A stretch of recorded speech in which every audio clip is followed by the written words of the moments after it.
Hello, welcome to my channel, The Resting Mind. Tonight, we tend to think of silence as an absence, a void where sound used to be.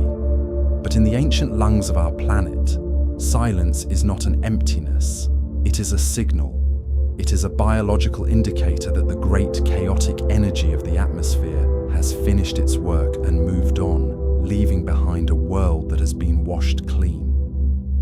Most people believe that a storm in the rainforest is a moment of disorder, a violent clash of wind and water that disrupts the peace of the ecosystem. But if that were true, the forest would not have survived for 55 million years. The reality is that what we perceive as a storm is actually a highly structured, rhythmic event, a bioacoustic reset that rewrites the electrical charge of the air and recalibrates the chemistry of the soil. The fury of the storm has already passed. What remains is the safety of the aftermath, a world reset and waiting. If you were standing there now, under the dripping canopy, you would notice that the air feels different. It is sharper, cleaner, and heavier. This is not just a feeling. It is a physical change in the atmosphere's composition. A flood of negative ions that your body is evolutionarily designed to recognize as safety. By the end of this journey, you will understand why the earth breathes, and you will find your own breath slowing down to match it. To understand this silence, we must first understand the sheer magnitude of the event that just occurred. We often look at rain as a simple weather pattern, a mundane occurrence that forces us to open an umbrella or run for cover. But the column of water that just passed over the canopy was not merely rain. It was a phenomenon that meteorologists and fluid dynamicists call an atmospheric river. It is difficult for the human mind to grasp the scale of this delivery system. We see drops on a window pane and think of them as small, isolated incidents. Yet, the corridor of moisture that travels above the rainforest often contains more liquid water than the mouth of the Amazon River itself. It is a flying ocean, a conveyor belt of vapor that has traveled thousands of miles, carried by the trade winds from the warm surface of the Atlantic, gathering mass and energy until it becomes too heavy for the sky to hold. This is why the silence that follows is so profound. It is the silence of a massive transaction being completed. The atmosphere, heavy with the burden of billions of tons of water, has finally exhaled. When we think of rivers, we think of water flowing between banks of earth and stone, guided by the topography of the land. But an atmospheric river is guided by the invisible topography of pressure and temperature. It flows through canyons of high pressure and ridges of low pressure, navigating the fluid dynamics of the stratosphere with a precision that rivals any man-made aqueduct. It is a hydrothermodynamic machine, engineered by the rotation of the planet to deliver fresh water to the places that need it most. The storm that just passed over the Green Cathedral was not an accident. It was a targeted delivery. The forest was thirsty, and the sky provided. As the moisture within this river begins to cool, it undergoes a phase change that is one of the most miraculous processes in physics. It transforms from a gas, invisible and drifting, into a liquid, becoming heavy and tangible. This transformation releases latent heat into the atmosphere, a pulse of energy that drives the winds and fuels the circulation of the entire planet. But down here, on the forest floor, we do not feel the heat. We only feel the result of the release. The water droplets that form are not random shapes. They are perfect spheres, held together by the tension of their own molecules, falling through the air at a terminal velocity determined by their size and the resistance of the atmosphere. It is a kinetic transfer. The potential energy that was stored in the vapor miles above the Earth is converted into motion, driving the water down through the layers of the canopy, past the emergent trees, through the understory, and finally to the waiting soil. This is a reminder that the forest is not a passive backdrop to the weather. It is an active participant in a global exchange. The trees themselves, through a process we will explore later, actually release the chemical signals that trigger the rain to fall, calling the atmospheric river down from the sky like a signal fire. Now that the main column of the river has moved on, continuing its journey westward toward the Andes Mountains, the heavy lifting is done. The velocity of the falling water has slowed to a rhythmic dripping. The air, which was previously charged with the static tension of the approaching storm, has been scrubbed clean. You may notice that the quality of the air in a forest after a storm feels fundamentally different from the air in a city or a dry room. This is due to the ionization balance. Before the rain falls, the air is often filled with positive ions, particulate matter, dust, and pollen, elements that can create a subtle sense of biological anxiety or heaviness. But the shearing force of the falling water, the physical collision of the droplets splitting as they hit leaves and branches, generates a massive abundance of negative ions. This is known as the Leonard effect. It is a phenomenon where the separation of electric charges accompanying the aerodynamic breakup of water droplets floods the surrounding environment with negatively charged particles. When you breathe in this air, you are not just breathing oxygen, you are inhaling a changed electrical environment. These ions are believed to increase the flow of oxygen to the brain and decrease the degradation of serotonin. In a very literal sense, the storm has washed the anxiety out of the air. The silence you hear now is the sound of that clean air settling. The dust has been driven to the floor. The pollen has been washed away. The static charge has been grounded. What remains is a vacuum of noise, a stillness that feels heavy and protective. It is a space where the usual acoustic clutter of the world cannot survive. If you were to look up through the gaps in the canopy, you might see the trailing edge of the storm clouds moving away, grey turning to a soft, bruised purple in the fading light. They move with the slow, deliberate pace of massive ships leaving a harbour. The violence of the transfer is over. The transaction is complete. The water that was once floating over the ocean is now here, coating every leaf, every branch, and every stone in a layer of liquid glass. The forest is now in a state of absorption. It is drinking. And like any living thing that has just taken a long, deep drink of water, it pauses to let the nourishment sink in. This is the pause we are witnessing. It is not an empty silence. It is a physiological one. It is the quiet of a system that is busy processing energy, moving the gift of the atmospheric river from the surface of the leaves into the deep, complex architecture of the roots. We often worry about the storms in our own lives, fearing the noise and the disruption. But in the physics of the rainforest, the storm is the most constructive event possible. It is the mechanism of renewal. Without the violence of the falling water, the forest would choke on its own dust. Without the heavy grey clouds blocking the sun, the leaves would scorch. The storm is not the enemy of the forest. It is its partner. And now that the partner has stepped away, the forest rests. The air is cool. The light is dim.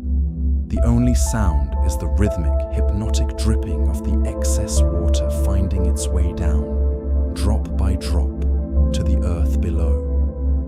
This is the rhythm we will follow as we descend deeper into the green cathedral, moving from the high atmosphere down to the microscopic world of the soil, where the true chemistry of the aftermath is just beginning to unfold. As the heavy drops make contact with the forest floor, they do not simply vanish into the dirt.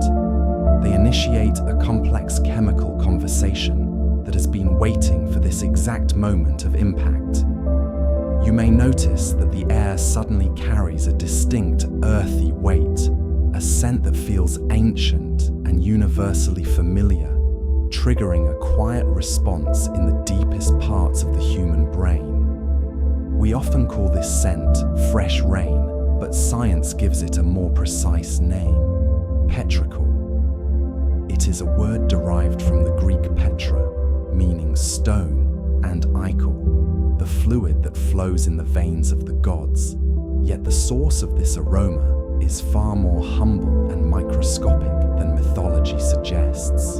To understand why this scent calms us, we must shrink our perspective down from the towering canopy to the very surface of the soil, zooming in until we are navigating the landscape of a single grain of dirt. Here, in the dry pauses between storms, a specific type of bacteria known as Streptomyces has been quietly working, producing a chemical compound called geosmin. For days or even weeks, these microscopic engineers have been synthesizing this molecule, storing it within the soil like a dormant promise. When the rain finally arrives, it acts as the key to this chemical lock. As a raindrop hits the porous surface of the earth, it traps tiny bubbles of air beneath it, forcing them upward in a microscopic fizz, not unlike the effervescence of champagne. These bubbles burst at the surface, ejecting an aerosol of water and soil particles into the air, carrying the geosmin molecules up into the wind and eventually to us. This mechanism helps astronomers and biologists understand why the forest feels so chemically different after a storm. The air is literally filled with the microscopic biology of the ground. But what is truly fascinating is our own biological relationship to this molecule. The human nose is incredibly sensitive to geosmin, able to detect it at concentrations as low as 5 parts per trillion. To put that into perspective, that is the equivalent of adding a single drop of water to an Olympic-sized swimming pool and still being able to taste it. We are more sensitive to this scent than a shark is to blood in the water. This extreme sensitivity is not an accident. It is an evolutionary signal, a biological notification system developed over millions of years of wandering the arid plains of our ancestry. In a world where fresh water was the difference between life and death, the scent of wet earth was the most important data point a human being could receive. It meant that the drought was over. It meant that the crops would grow, the rivers would refill, and the tribe could stop searching. That is why, when you smell the rain, your shoulders instinctively drop and your breath deepens. Your body is decoding an ancient message that says the immediate danger of scarcity has passed. The storm has done its work, the water has been delivered, and the environment is now resource-rich and safe. The anxiety of the hunt is replaced by the permission to rest. In this way, the forest does not just water the plants, it chemically tranquilizes the animals, creating a zone of safety where the only requirement is to breathe in the damp, heavy air and let the parasympathetic nervous system take over. The chemistry of the aftermath is a chemistry of peace. But this chemical signal is only half of the story. For while your primitive senses are reacting to the scent of the soil, your lungs are detecting a fundamental shift in the physics of the air itself. Before the storm arrived, the atmosphere was likely heavy, filled with what meteorologists call positive ions. These are invisible molecules laden with dust, pollen, and the static tension that often precedes a downpour, creating a sense of pressure that weighs on the mind as much as the body. That pressure has now been dismantled. The torrent of water that just passed through the canopy did not merely wet the leaves, it acted as a massive, kinetic scrubbing mechanism for the atmosphere. This phenomenon is known to physicists as the Leonard effect, a process where the shearing force of water droplets colliding with the air and shattering against the leaves generates a surplus of negative ions. It is a violent microscopic event that results in a peaceful macroscopic consequence, flooding the forest floor with charged particles that attach themselves to dust and pollutants, dragging them out of the air and anchoring them to the damp earth. You may notice that the air suddenly feels crisp, sharp, and effortless to breathe, as if the invisible weight of the humidity has been lifted.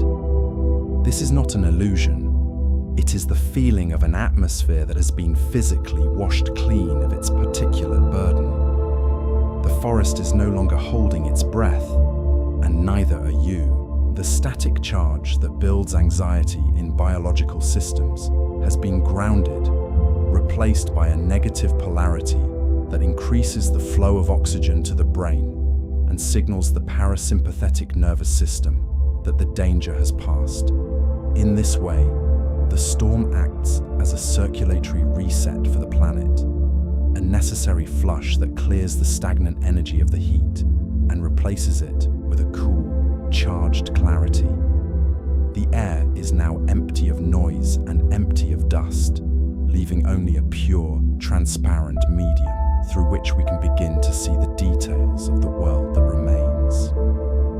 Now that the view is clear, we can look closer at the architecture of the forest itself, beginning with the surface of a single, dripping leaf. We often look at the forest as a single green wall, a monolithic entity that absorbs the storm in one collective breath.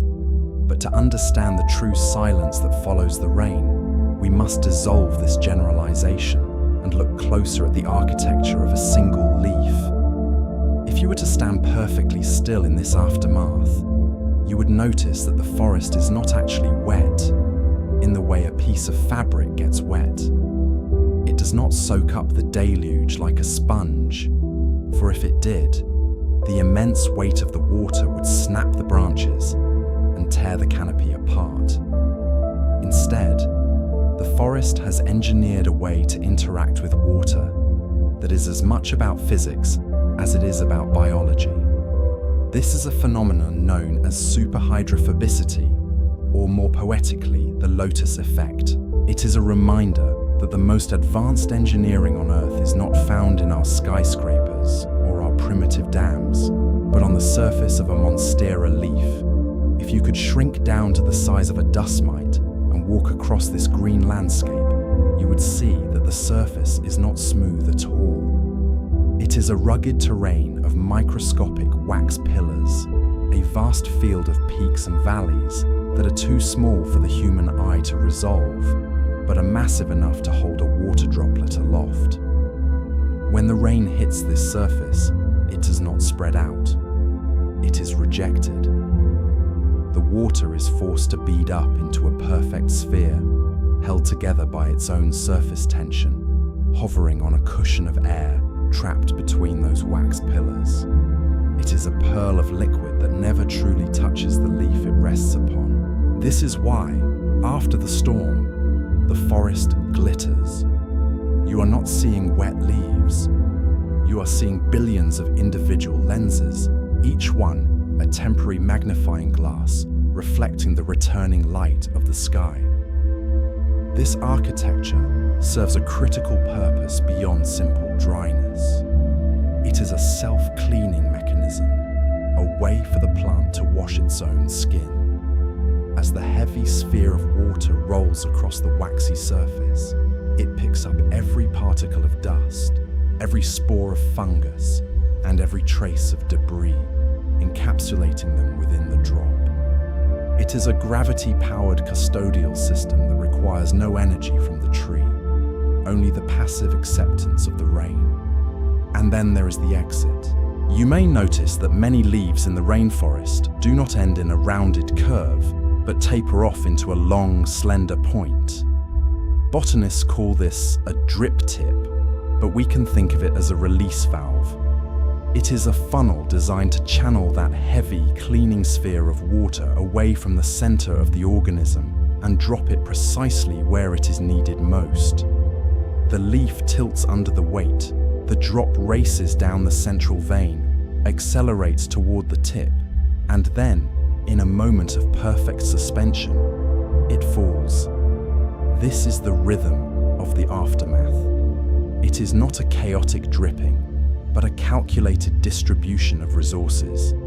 The canopy is shedding the weight it cannot carry, passing the gift of the storm down to the waiting dark. And as we follow that drop downward, leaving the bright architecture of the leaves behind, we begin to enter a different world entirely, the subterranean network that has been waiting, thirsty and silent, for this exact delivery.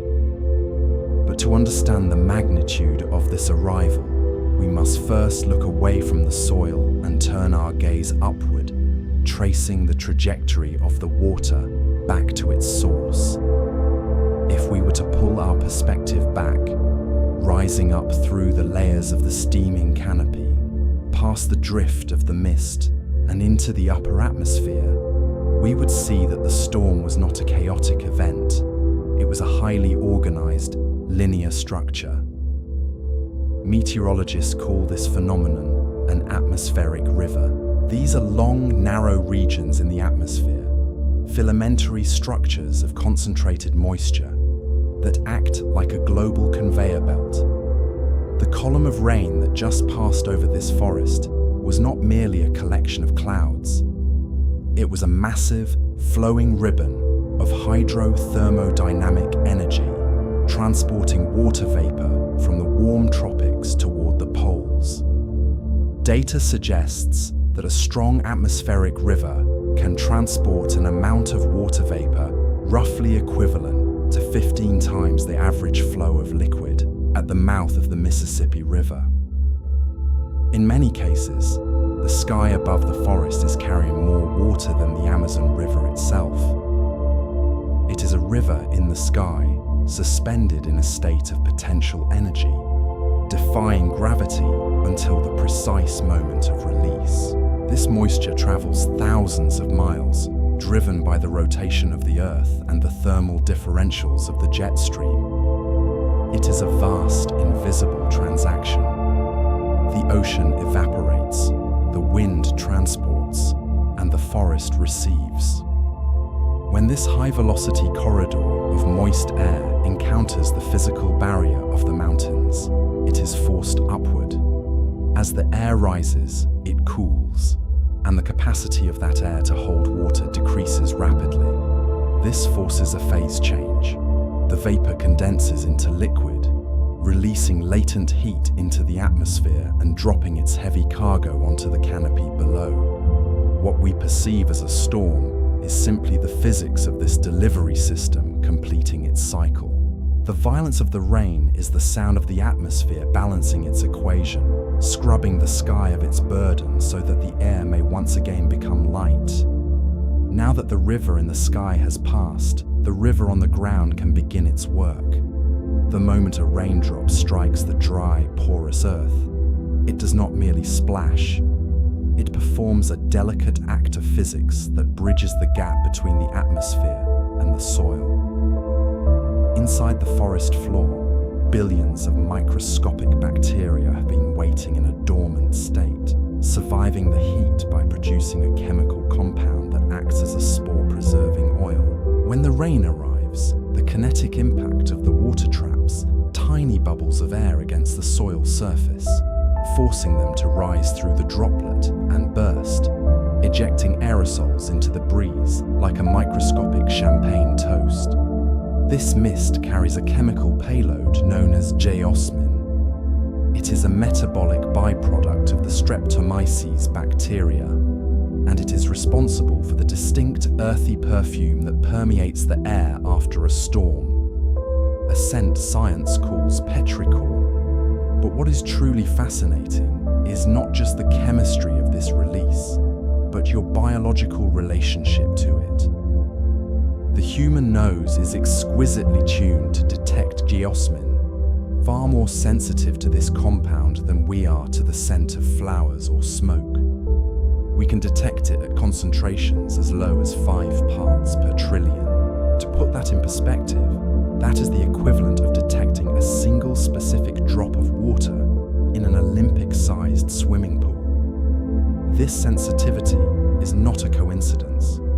It is an ancient survival mechanism encoded deep within your DNA.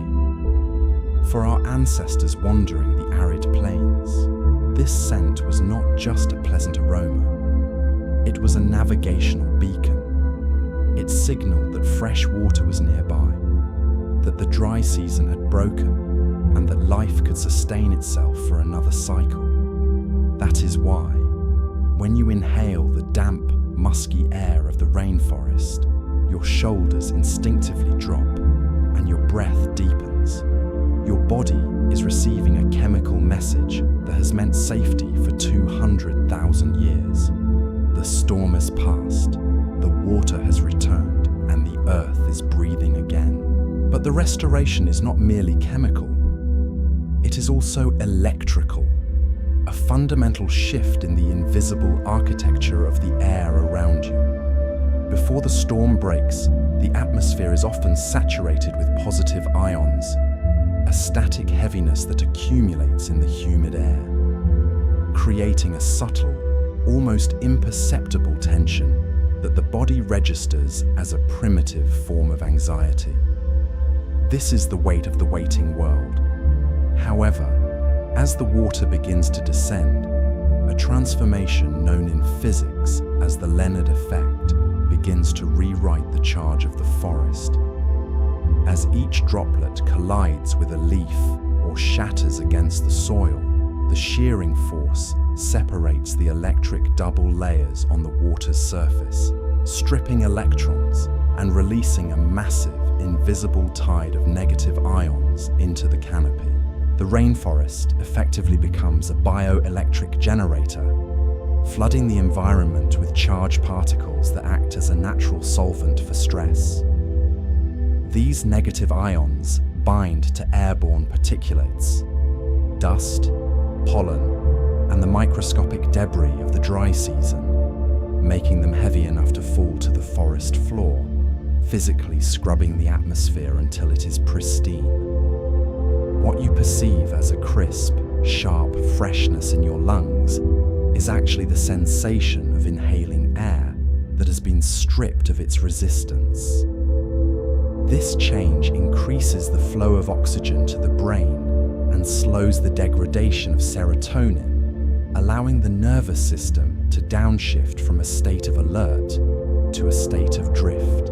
The storm has not just washed the trees, it has rebalanced the electrical potential of the air itself, turning a high-pressure system into a sanctuary of equilibrium. Now that the air is clear, we can begin to see what the storm left behind. We often perceive the rainforest as a monolithic entity, a single towering wall of impenetrable green that acts as a barrier to the outside world. But if you were to step closer, moving past the imposing trunks and into the intimate space of the understory, you would see that this wall is actually a mosaic of billions of individual architectures, each one solving a complex engineering problem. The primary challenge here is not the scarcity of water, but the sheer crushing weight of it. Water, for all its life-giving properties, is heavy. A single cubic meter weighs a ton, and even a thin layer distributed across the broad, flat solar panels of the canopy could snap the delicate stems or invite the slow, suffocating growth of mold. That is why the forest has become a master of fluid dynamics, evolving a strategy that allows it to interact with the storm without being destroyed by it.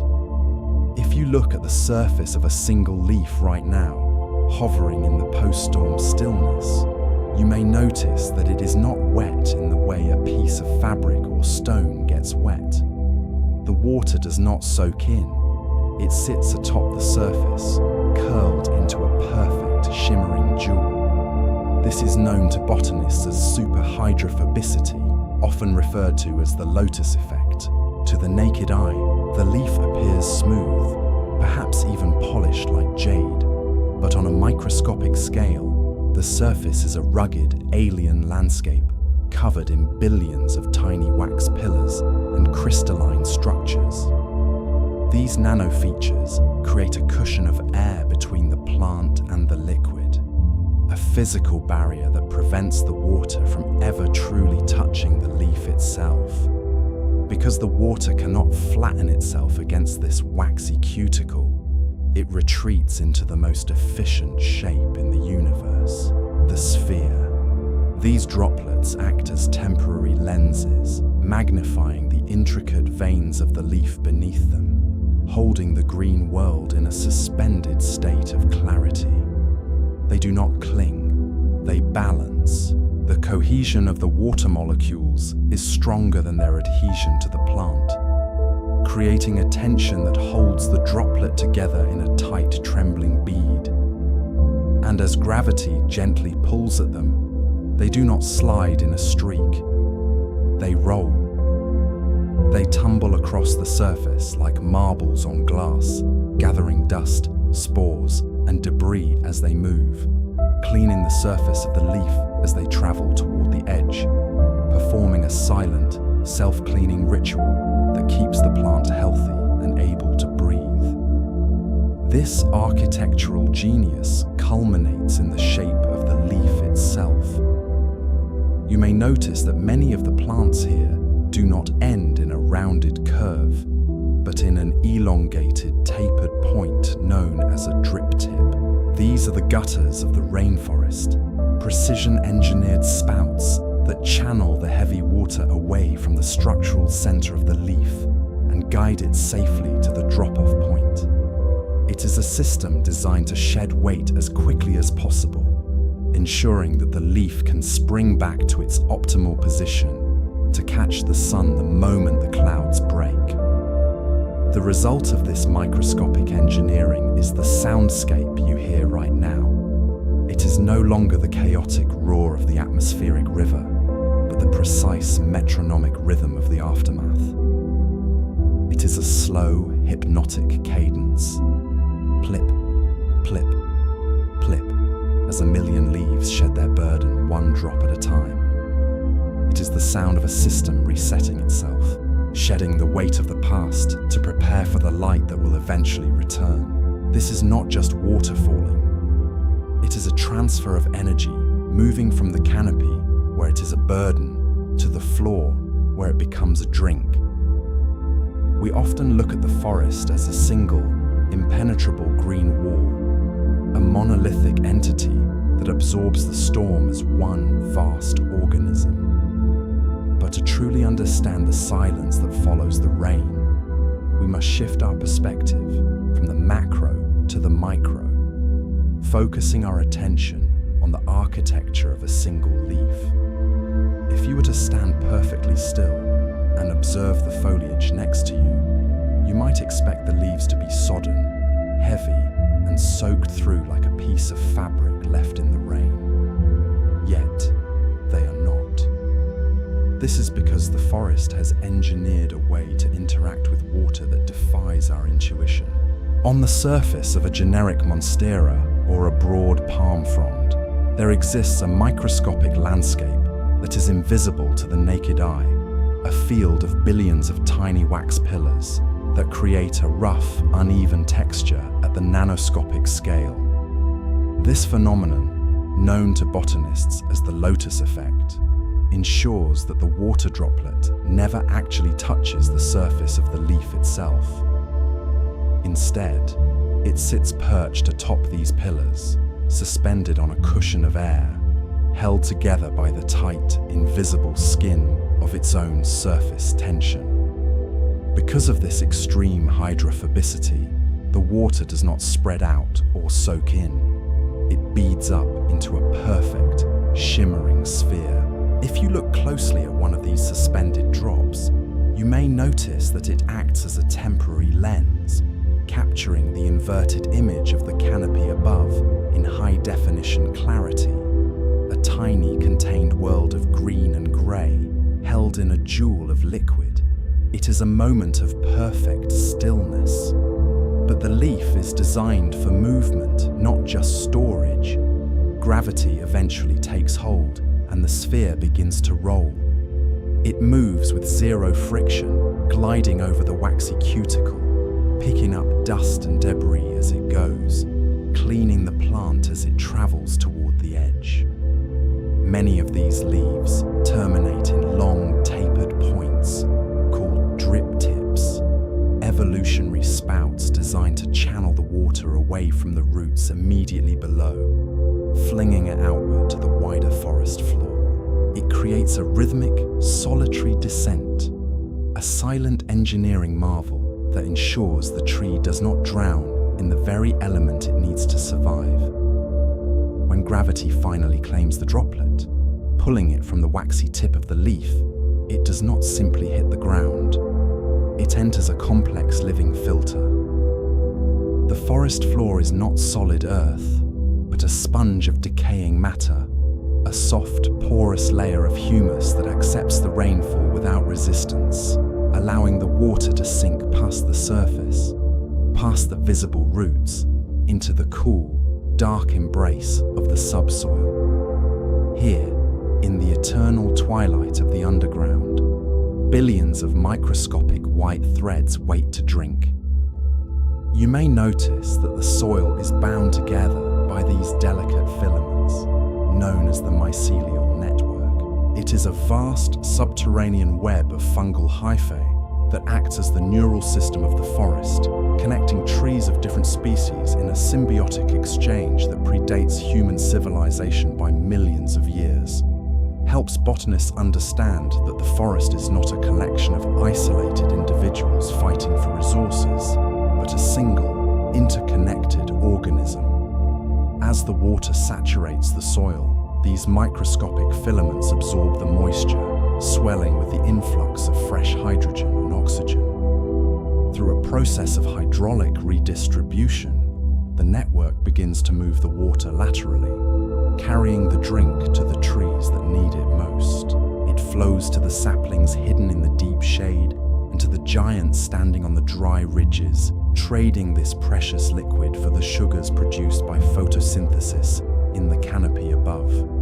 It is a silent transaction, a hidden economy of fluids flowing beneath the earth, ensuring that even in the deepest silence, life is moving, connecting, and sustaining itself in the dark. The water does not just sit, it travels, guided by an intelligence that requires no brain, only the ancient, chemical imperative to share the load. But the journey of the water does not end in the dark embrace of the soil. Driven by the heat of the returning sun and the subtle pressure of the atmosphere, it is drawn upward through the xylem of the great trees, defying gravity in a silent ascent that transforms liquid into vapor. If you were to watch the canopy from above, looking down at the endless sea of green, you would see that the forest is not a static object made of wood and leaf, but a breathing machine that is currently in the process of exhaling. This exhalation manifests as a delicate mist, a phenomenon known as evapotranspiration, where billions of invisible droplets are released from the microscopic stomata on the undersides of the leaves, gathering together in the cool air to form low-hanging clouds that cling to the treetops like the ghost of the rain. It is a massive thermodynamic engine operating in total silence. Just as the body cools itself through the evaporation of moisture on the skin, the forest regulates the temperature of the entire region, releasing this vapor to cool the air and create the specific atmospheric pressure that will eventually call the rain back. You may notice that the sharp, high-definition greens of the canopy begin to soften behind this veil of white. The mist does not rush, it drifts, curling around the branches and softening the hard edges of the world.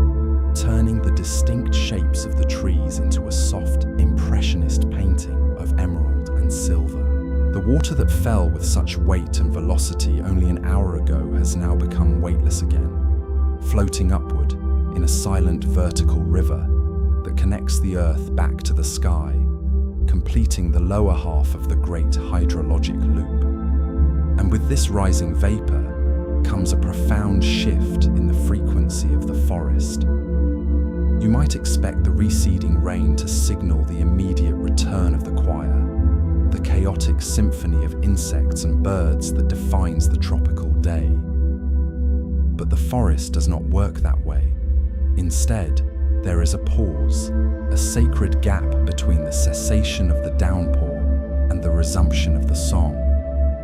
It is a moment of acoustic suspension, where the world feels smaller, softer, and infinitely more intimate. This silence is not merely the absence of animal calls, but a physical alteration of the environment itself. The acoustics of the jungle have been fundamentally rewritten by the water. Dry leaves are brittle and reflective, bouncing sound waves effortlessly between the trees, creating a vast, open auditory space. But wet leaves are heavy, pliable, and absorbent. The moss that coats the ancient trunks, now swollen to 3 times its dry mass with the gift of the storm, acts as a planetary acoustic foam, catching the wandering echoes and holding them close, refusing to let them bounce back into the air. The result is a dampening effect that rivals the quietest recording studio on Earth. The forest floor, usually a landscape of crisp rustles and snaps, has become a soft, muffled carpet that swallows the noise of the world. In this quiet, the boundaries of the forest seem to draw inward. The vast, expanding wilderness that stretched out for miles during the heat of the day has contracted into a small, protective room surrounding you. The only sound that remains is the rhythmic, hypnotic dripping of the canopy, a slow, metronomic reminder that the storm has passed, leaving behind a world that is washed clean, insulated by the damp air, and wrapped in a heavy, comforting blanket of green silence. You might expect the birds to sing immediately, a chorus rising to celebrate the return of the sun, but the forest does not work on human timelines. There is a pause, a sacred gap between the violence of the rain and the return of the song, where the biological machinery of the jungle seems to hold its breath. This silence is not merely an absence of noise, it is a physical weight, a thick, insulating pressure that wraps around the trunks of the ironwood trees and settles deep into the fern valleys. If you were to measure this moment with a decibel meter, you would find that the acoustic ecology of the rainforest has been fundamentally altered by the water. Sound waves, which usually bounce crisp and clear off the hard, waxy surfaces of dry leaves, now find themselves trapped. The forest floor, carpeted in thick layers of moss and decaying matter, has transformed into a vast sponge swollen with liquid. These bryophytes, now holding many times their own weight in water, act as a biological soundproofing foam, absorbing the high-frequency vibrations of the insects and the distant calls of the macaws, catching the echoes and holding them close to the earth. It creates a phenomenon known as acoustic dampening, a sudden reduction in the reverberation time of the environment, turning the infinite expanse of the jungle into a series of small, intimate rooms. The air itself is heavy with humidity, and water vapor is denser than dry air, changing the velocity at which sound travels, muffling the sharp edges of the world until everything feels soft, distant, and incredibly safe. It is a comforting darkness for the ears, a temporary void where the usual chaotic signaling of the ecosystem is suspended. In this quiet, the hierarchy of the forest is reset. The predators are waiting for the drips to slow, the prey are waiting for the predators. It is a moment of collective hesitation, a biological truce dictated by the physics of falling water. You may notice that the light, too, begins to obey this new, slower rhythm. As the heavy clouds drift apart, they do not reveal the harsh, bright yellow of noon, but rather the soft, diffused indigo of the coming twilight. The deep greens of the canopy leaves, slick with rain, begin to reflect the deepening sky, shifting their hue toward the blue end of the spectrum, blurring the line between the vegetation and the shadows that lengthen between the roots. This is the hour of the blue transition. The visual noise of the forest, the bright flowers, the flashing wings, the sun-dappled contrast, fades into a uniform, cooling wash of color.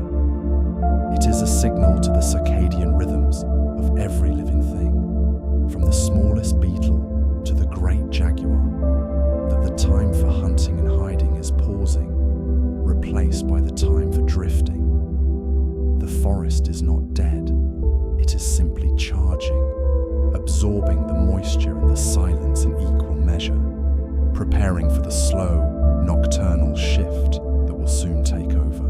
For now, there is only the damp moss, the heavy air, and the profound, heavy peace of a world that has stopped speaking. If you were to stand perfectly still in this moment, watching the water drip from the canopy tips, you would witness the slow, deliberate surrender of the day. The light, which only hours ago was a piercing, vertical gold that cut through the steam, has begun to soften and bend, diffusing into a heavy, monochromatic silver that seems to coat the leaves like a second skin. This is the crepuscular transition, a brief, magical window where the physics of the atmosphere shifts the visible spectrum, filtering out the harsh reds and oranges until only the deepest, coolest wavelengths remain. The forest floor is no longer a patchwork of sun and shadow, but a single unified room bathed in a rich, resonant indigo. You may notice that the edges of the world begin to blur. The sharp definition of the lianas and the jagged profiles of the bromeliads soften, merging into the darkening background, as if the forest is pulling a blanket over itself. It is a visual dampening that matches the acoustic silence, a reduction of input that allows the eyes to rest. The air itself seems to change texture, becoming thicker and cooler as the heat of the afternoon radiates back into the sky, replaced by a fresh, clean chill that settles low against the soil. In this deepening blue, a different kind of illumination begins to wake. It does not fall from the heavens, but rises from the earth, deep within the leaf litter. Triggered by the saturation of the rain, microscopic networks of fungi begin to engage in a silent chemical reaction, emitting a faint, ghostly glow known as bioluminescence. It is a cold light, requiring no heat and consuming no energy, creating a constellation of pale green stars across the dark soil.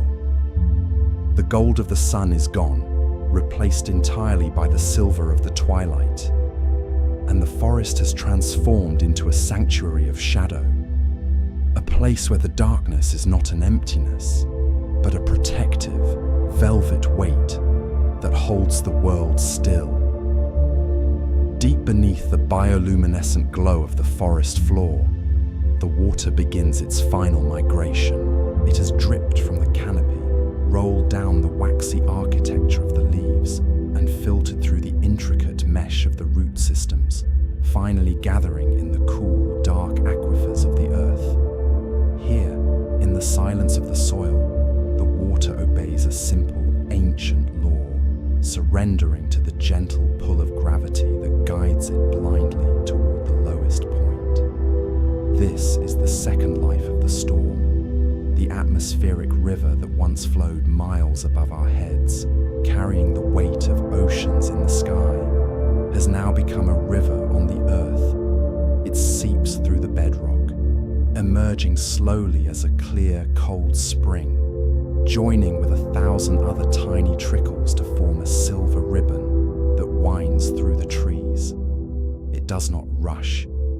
It wanders.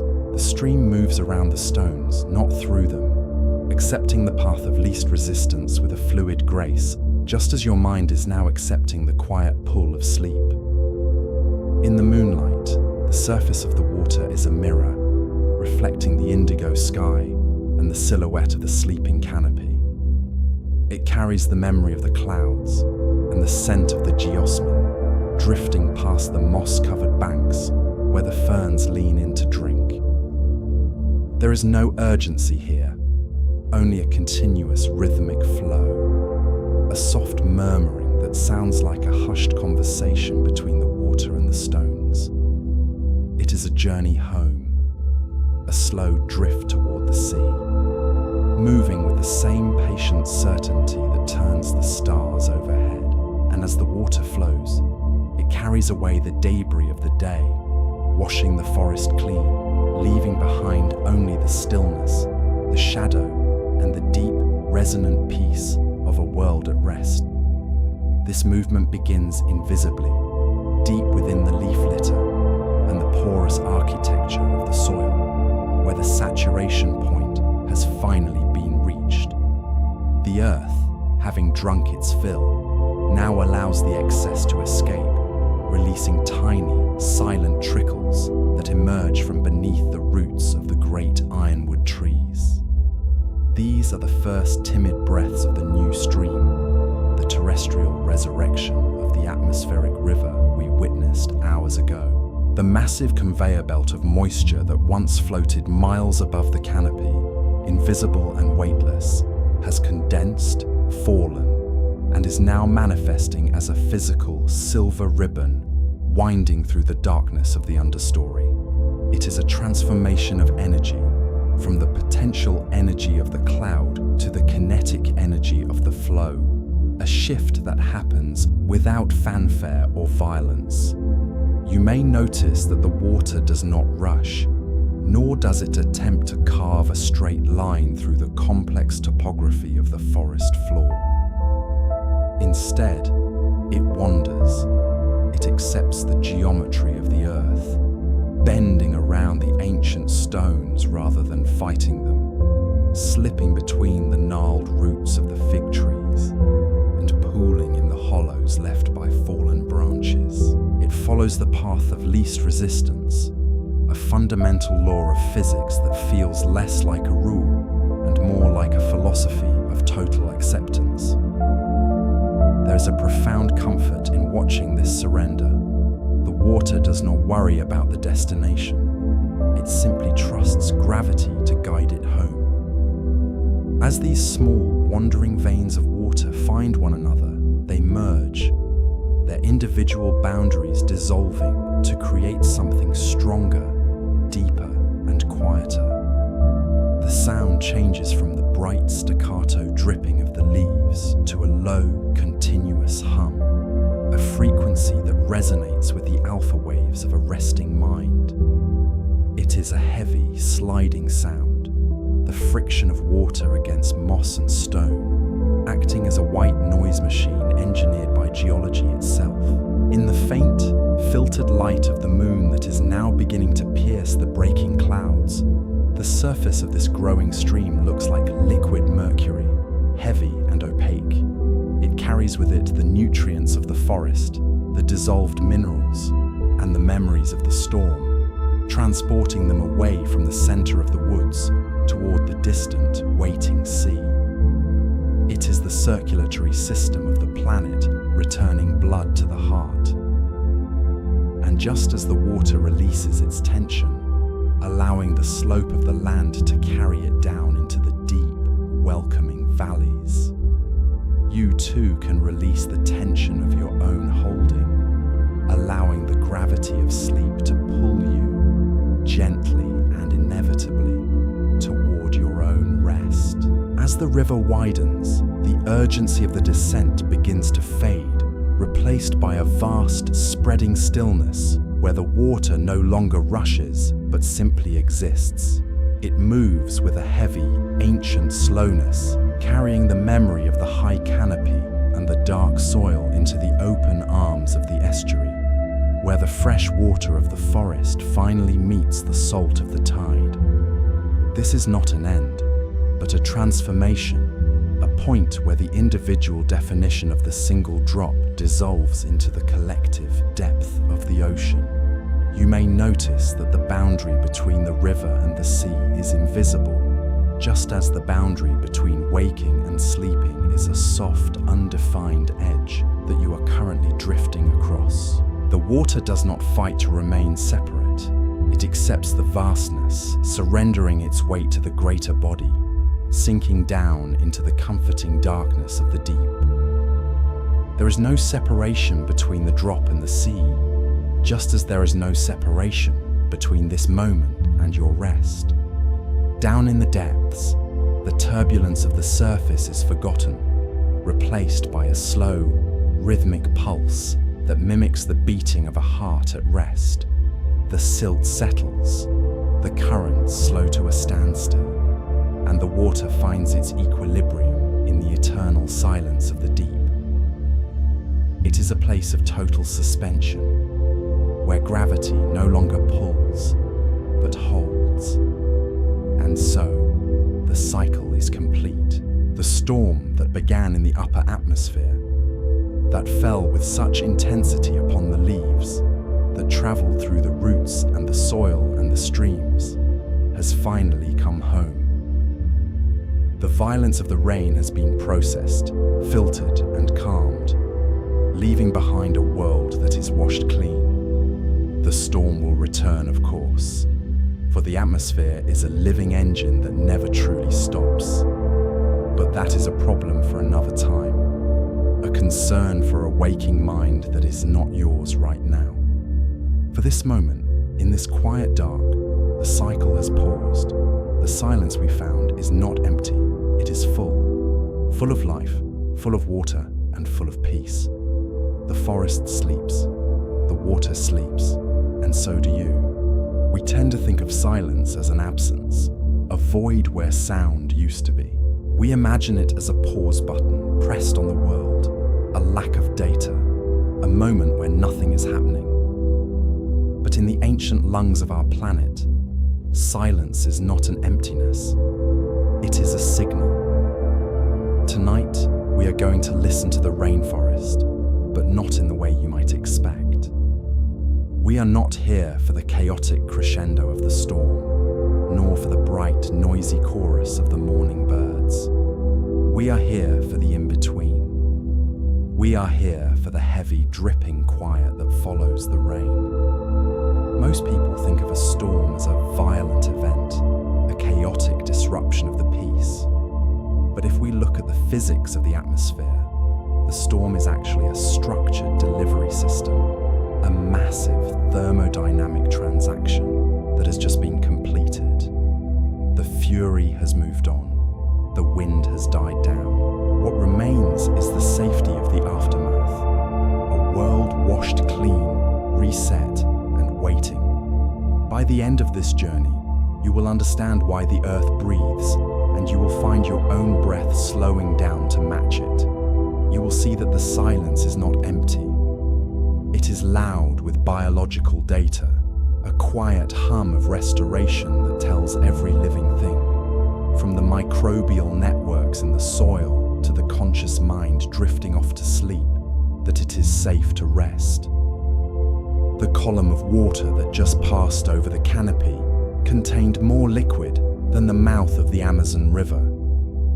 It is a concept that helps meteorologists understand the sheer scale of our planet's circulatory system. This was not merely a rainstorm. It was an atmospheric river, a conveyor belt of moisture traveling thousands of miles through the stratosphere, carrying the evaporated memory of a distant ocean. You may notice that the air feels different now. It is heavier, yet easier to breathe. That is because the violence of the transfer is over. The kinetic energy of the wind has been converted converted into the potential energy of the water now resting on the leaves. The sky, which hours ago was a bruising wall of grey turbulence, has exhausted itself. It has given everything it had to give. This delivery system operates on a scale that makes our human infrastructure look like a toy set. While we struggle to pump water through pipes and canals, the atmosphere moves billions of tons of hydrogen and oxygen with effortless fluidity, guided only by the rotation of the Earth and the heat of the sun. And now, that river in the sky has stopped flowing. It has deposited its cargo. The transaction is complete. The forest was thirsty and the sky provided. It is a simple equation, balanced perfectly by the laws of thermodynamics. There is no debt left to pay. The water is here. And because the water is here, the forest can afford to be still. If you take a deep breath, you can smell it. That distinct earthy scent that permeates the air after a heavy rain. It feels ancient, doesn't it? That is because it is.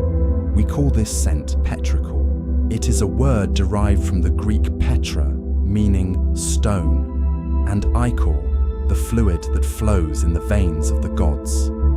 But the chemistry behind it is far more grounded and far more fascinating. What you are smelling is not actually the rain itself. Rainwater has no scent.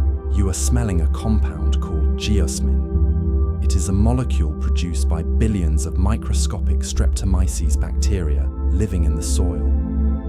These bacteria are the quiet architects of the forest floor, processing decaying matter into life. When the raindrops hit the dry earth, they act like tiny hammers, ejecting aerosols of this geosmin into the air. Human beings are incredibly sensitive to this compound. In fact, we are more sensitive to geosmin than sharks are to blood in the water. We can detect it at 5 parts per trillion. This is not an accident. It is an evolutionary signal hardwired into your brainstem over millions of years. It is a chemical message that says, water is here, the drought is over, life is safe, you can rest. So when you inhale that damp, sweet smell, you are not just smelling wet dirt, you are receiving a biological permission slip to relax. Your body knows, even if your conscious mind has forgotten, that this scent means survival. There is another reason the air feels so crisp, almost sharp in your lungs. It is a matter of electrical charge. Before the storm, the air was heavy with positive ions, creating a static tension that you could almost feel on your skin. It is that thick, waiting feeling that makes animals restless and humans anxious. But the rain is a scrubber. As the water droplets fall through the atmosphere, colliding and splitting, they generate a flood of negative ions through a process known as the Lennard effect. This shearing force strips electrons from the water molecules and attaches them to the oxygen in the air. Right now, the forest is bathed in these negative ions. Physically, they have attached themselves to dust, pollen, and particulate matter, weighing them down and dragging them to the forest floor. The air you are imagining right now is cleaner than it has been in weeks. It is scrubbed of static. The tension of the positive charge has been neutralized. It is a total atmospheric reset. The anxiety of the pre-storm pressure is gone, replaced by a chemically induced calm. It is that cool side of the pillow, that first deep breath after a long run. The physics of the storm have rewritten the electrical state of the world, leaving behind a neutral, quiet space for you to inhabit. We often look at the forest as a single green wall, a monolithic entity of chlorophyll and wood. But to truly understand the silence, we must shrink down. We must look at the surface of a single leaf. It is hovering there in the twilight, a wide, waxy platform of the Monstera. It has just been bombarded by water falling at terminal velocity, yet it is unbroken. This is due to a marvel of biological engineering known as the lotus effect. If you were to look at this leaf under a microscope, you would see that it is not smooth. It is covered in microscopic wax pillars, a landscape of peaks and valleys that prevents the water from wetting the surface. Instead of spreading out, the water is forced to bead up into perfect spheres, held together by its own surface tension. Imagine one of these droplets now. It is a perfect lens, capturing the fading light of the day, hanging precariously from the drip tip of the leaf. It is heavy, swollen with the liquid gathered from the sky. It slides, slowly, overcoming the friction of the wax, rolling down the central vein like a marble on a track. Plip. It falls. It hits the leaf below it, then the fern, then the moss. This is the only sound left in the cathedral, the rhythmic, hypnotic transfer of potential energy from the canopy to the floor. It is not a noise, it is a metronome. A slow, deliberate counting of the moments, measuring the time between the storm that was and the sleep that is coming. The water has reached the floor. It sinks past the decaying leaves, past the stones, and enters the cool, dark embrace of the soil. Here, the silence is absolute, but the activity is not. We are entering the domain of the root network. Below the surface, the forest is connected by the wood wide web, a vast mycelial network of fungal threads that acts as the internet of the trees. The water does not just sit there, it is drunk. It is absorbed by millions of root hairs, tiny capillaries that act as straws for the giants standing above. The pressure differential between the roots and the leaves creates a vacuum, a slow hydraulic pull that draws this new rainfall up against the force of gravity. This is the drink. The trees are rehydrating. The cells that were shrinking in the heat of the day are now expanding, becoming turgid and firm. The entire structural integrity of the forest is being reinforced, silently, in the dark. It is a comforting thought, isn't it? That while the world sleeps, the fundamental work of repair is happening automatically. There is no effort required. The water knows where to go. The roots know how to drink. You do not need to manage this process. You simply need to let it happen, just as you let your own body repair itself in sleep. As the forest drinks, it also exhales. We call this transpiration. The air is now cooler than the ground, and this temperature difference creates a ghostly phenomenon. If you were standing on a ridge looking down at the canopy right now, you would see it. Wisps of white vapor rising slowly from the trees, like steam off a cup of tea. It is the breath of the forest. This mist hangs in the valleys, clinging to the treetops, softening the sharp edges of the world. It acts as a blanket, trapping the moisture and the silence.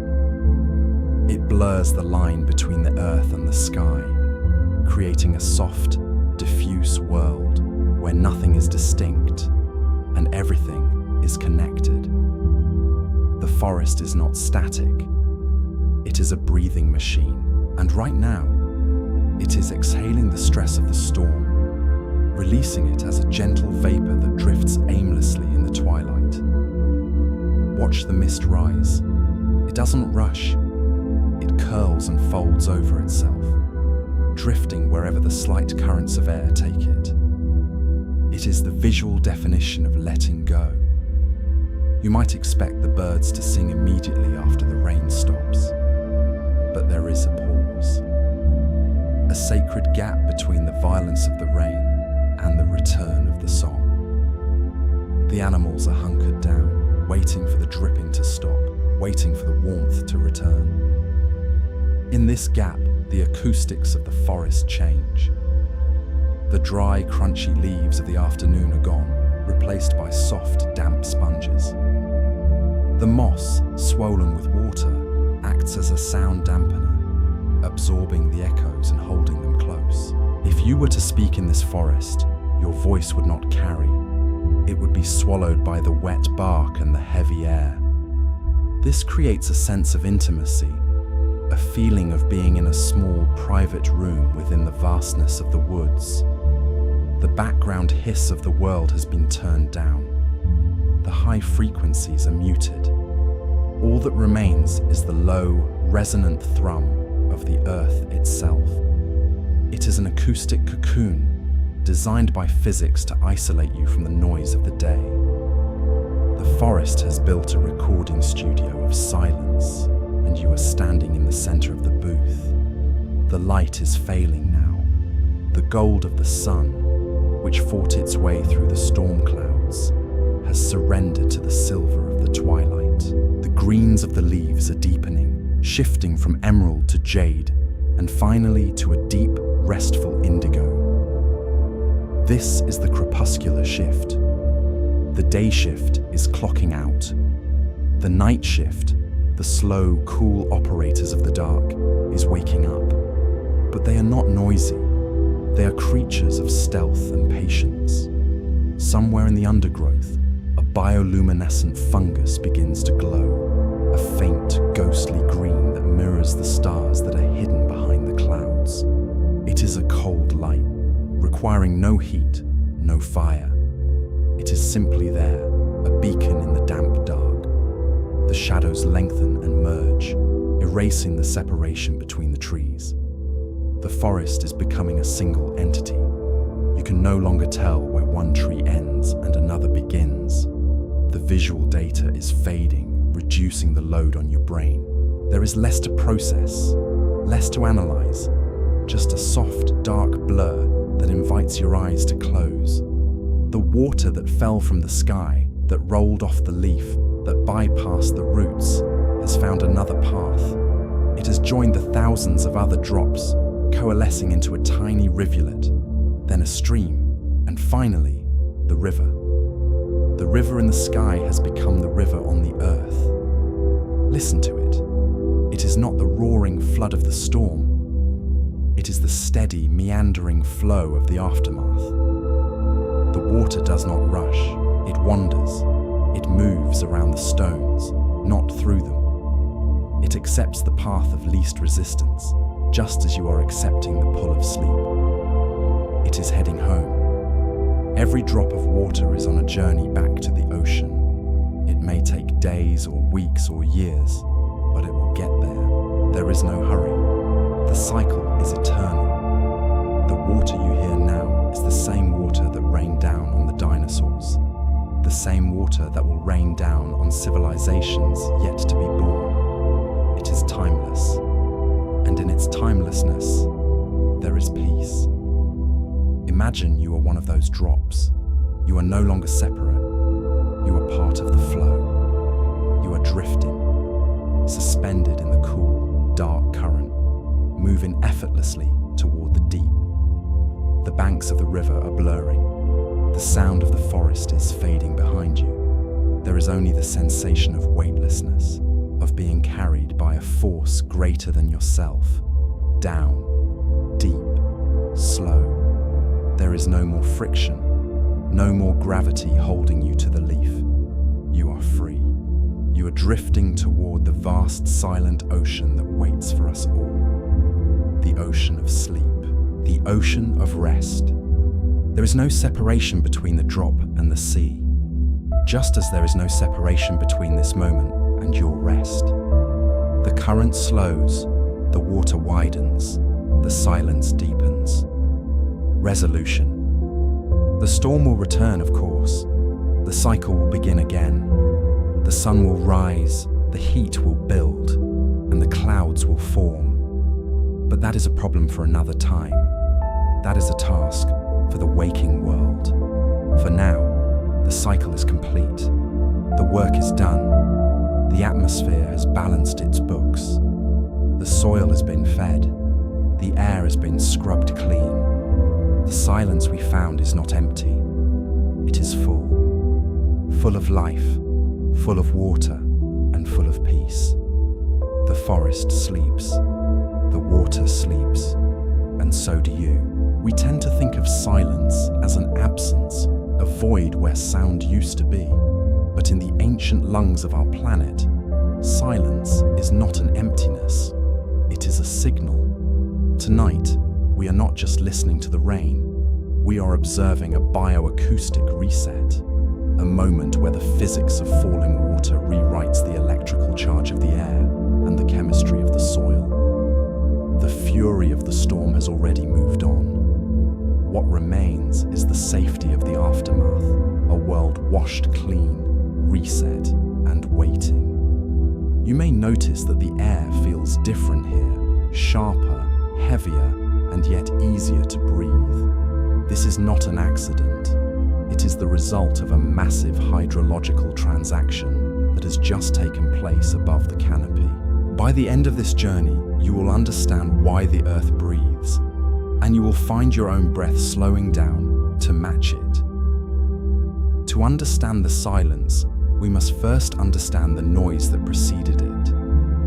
The column of water that just passed over the canopy contained more liquid than the mouth of the Amazon River. This is what meteorologists call an atmospheric river, a conveyor belt of moisture traveling thousands of miles through the stratosphere, suspended in a state of vapor until the precise moment of release. It is a delivery system. We often fear the storm, viewing it as a chaotic event, but in reality, it is a structured transfer of energy, a necessary transaction between the ocean and the forest. The water that is now dripping from the leaves did not originate here. It began its journey weeks ago, evaporating from the warm surface of the Pacific, rising into the upper atmosphere where it condensed into clouds, riding the jet stream across continents. It is a hydrothermodynamic engine of immense power, yet when it arrives, it distributes this energy with surprising gentleness, braking its velocity against the millions of leaves that act as a chaotic dampener, shattering the single heavy column of rain into billions of harmless droplets. The violence of the transit is converted into the peace of the arrival. This is why the forest feels so still right now. It is not just resting, it is absorbing. The kinetic energy of the storm has been dissipated, absorbed by the canopy, and channeled slowly, deliberately, down to the floor. The danger has passed, leaving behind a landscape that is saturated, heavy, and safe. If you take a deep breath, you will catch a scent that is older than civilization. It is a smell that every human being instinctively recognizes, a signal that triggers a deep, evolutionary relaxation response. We call it petrichor, but the smell does not come from the rain itself. Rain has no scent. It comes from the ground. When the raindrops hit the dry, porous soil, they trap tiny bubbles of air which then shoot upward, bursting like microscopic champagne, releasing aerosols into the wind. These aerosols carry a compound called geosmin, a chemical byproduct produced by billions of Streptomyces bacteria living in the dirt. It is a chemical signal of life. The human nose is incredibly sensitive to geosmin. We can detect it at 5 parts per trillion, which is more sensitive than a shark is to blood in the water. This sensitivity is not accidental. For our ancestors, this scent meant water, it meant growth, and it meant survival. When you smell the damp earth, your body is receiving a chemical message that has been encoded in your DNA for millennia. The drought is over. The water is here. You can rest. But there is more to the air than just scent. You may notice a crispness, a certain clarity that makes your lungs feel lighter. This is due to a phenomenon known as the Leonard effect. As the water droplets fall through the air and collide with the leaves and the soil, the shearing forces strip electrons from the air molecules, generating a flood of negative ions. Before a storm, the air is often thick with positive ions, which can create a sense of tension, heaviness, or even anxiety. It is the static charge of the waiting sky. But the rain acts as a scrubber. It washes the particulate matter, the dust, the pollen, the pollutants, out of the atmosphere and drags them to the floor, leaving the air electrically balanced and rich in negative ions. This change in the electrical gradient of the air increases the flow of oxygen to the brain and creates a natural sedative effect. The storm has literally washed the tension out of the atmosphere. The air you are breathing now is physically cleaner than it was an hour ago. It is a fresh start, a blank slate, invisible to the eye but felt deeply by the body. We often look at the forest as a single green wall, a monolithic entity of biology. But let's look closer at the surface of a single leaf. It is here, on the micro scale, that the true engineering of the rainforest is revealed. The leaf is not just a solar panel, it is a master of fluid dynamics. If you were to touch the surface of a monstera leaf right now, you would feel a waxy, cool texture. This surface is hydrophobic, covered in microscopic wax pillars that prevent the water from wetting the surface. Instead of spreading out and drowning the leaf's pores, the water beads up into perfect, shimmering spheres. Gravity takes over. The heavy bead of water slides down the vein of the leaf, gathering speed until it reaches the drip tip, a specialized elongated point designed to shed water as quickly as possible. Plip, plip, plip. It is a rhythmic shedding, a slow-motion cascade that prevents the growth of mold and allows the leaf to breathe again. The forest is essentially drying itself off, one drop at a time, in a mechanical process that has been refined over millions of years of evolution. The water that falls from the drip tip does not simply disappear. It enters the dark, complex world of the soil. Here, beneath the layer of decaying leaves and moss, lies the true engine of the forest, the root network. As the water sinks past the surface, it enters the rhizosphere, the zone of soil surrounding the roots. This is where the wood-wide web operates, a vast white network of mycelial threads, fungi, connects the roots of the trees, acting as a subterranean internet that redistributes resources. The water is not just drunk by the tree that sits directly above it. Through this fungal network, the moisture is shared, shunted from areas of abundance to areas of scarcity, moving from the wet hollows to the dry ridges. It is a slow, hydraulic equalization. The forest drinks as a collective. The giant mahogany tree and the small fern are connected by these wet, silver threads, sharing the bounty of the storm in a silent underground communion. As the rain stops and the air begins to settle, a new phenomenon appears. You may notice wisps of white mist rising from the canopy, like ghosts detaching themselves from the trees. This is the forest exhaling. Scientists call it evapotranspiration. The trees, having drunk their fill, now release the excess water back into the atmosphere through microscopic pores on their leaves called stomata. It is a massive, silent release of vapor. The forest is effectively sweating, cooling itself down and returning moisture to the air to seed the clouds for tomorrow's rain. It is a breathing machine. The mist hangs in the valleys, blurring the sharp lines of the trunks, softening the world into a dreamlike painting of greens and greys. It is the ghost of the rain, lingering just a little longer before it returns to the sky. You might expect the birds to sing immediately after the rain stops, but there is a pause, a sacred gap between the violence of the downpour and the return of the song. The forest is currently in a state of acoustic dampening. Every surface is wet. The moss, swollen with water like a green sponge, acts as a perfect sound absorber. The bark of the trees is saturated. The leaves are heavy. In dry conditions, sound waves bounce and echo, creating a cacophony of noise. But wet surfaces trap sound waves, preventing them from reverberating. This creates a dead room effect, an intimate acoustic space where the world feels smaller, closer, and more private.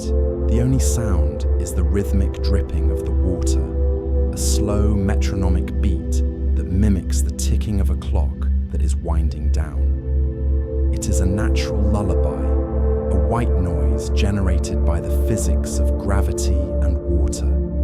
If you were standing there now, the light would be fading. The storm has stolen the last hours of the afternoon, and now the twilight is taking over. The gold of the sun is replaced by the silver of the twilight. The colors of the forest begin to shift. The vibrant, photosynthetic greens deepen into heavy indigos and blacks. The visual noise of the jungle, the tangle of vines, the complexity of the undergrowth fades into the shadows. The world becomes simpler. Bioluminescent fungi on the forest floor begin to glow with a faint, cold light, mirroring the stars that are hidden behind the clouds. The day shift is clocking out, and the night shift is waking up. But for this brief moment, in the blue hour, there is a stillness that belongs to neither the day nor the night. It is a suspended moment of transition, a pause in the rotation of the earth. The water that fell from the sky, that dripped from the leaf, that sank into the soil, eventually finds its way to the surface again. It seeps into the small rivulets which join the streams which feed the river. The atmospheric river has become the river on the earth. The water does not rush, it wanders. It moves around the stones, not through them. It accepts the path of least resistance, just as you are accepting the pull of sleep. It carries the memory of the mountain and the taste of the mineral earth. It flows toward the ocean, completing the great hydrological loop. There is a profound comfort in this cycle. The water knows where to go. It does not need to be guided. It simply yields to gravity, trusting the decline, trusting the journey, drifting slowly through the dark, wet veins of the planet. Imagine yourself as a single drop in that river. You are no longer separate from the current. You are the current. The boundaries between the drop and the stream dissolve. Down, deep, slow. The movement is barely perceptible. It is a drift rather than a flow. The heavy, comforting darkness of the water surrounds you, holding you up, carrying you forward without effort. There is no separation between the drop and the sea. Just as there is no separation between this moment and your rest. The ancient cycle continues, silent and eternal, moving through the night, moving through the earth, moving through you. Resolution. The storm will return, of course. The clouds will gather again, and the cycle will repeat. But that is a problem for another time. That is a task for the waking world. For now, the cycle is complete. The work is done. The atmosphere has balanced its books. The soil has been fed. The air has been scrubbed clean. The silence we found is not empty. It is full of life, full of water, and full of peace. The forest sleeps, the water sleeps, and so do you.